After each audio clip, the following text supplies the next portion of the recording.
Hello, everyone. Today's question is 7 divided by 1 divided by 7 times 7.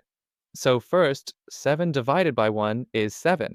Then, divided by 7 times 7, that's 49. Now, if we solve further, it's 7 divided by 49. 7 goes into 49 7 times. Now, 1 over 7. This is the right answer, but this is the wrong answer according to the BODMA rule. According to the BODMA rule, let's see. Let's rewrite the question. 7 divided by 1 by 7 times 7. Here, division and multiplication have the same priority, but we check from left to right.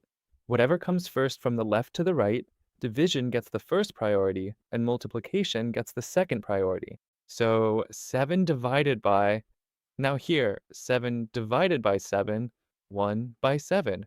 First we'll solve this, then we'll do the multiplication. In this way, when 7 divided by 7 gives 1, then 1 into, now we'll replace the division with multiplication and invert it, so 7 is outside, times 7, so this becomes 343, which is the right answer.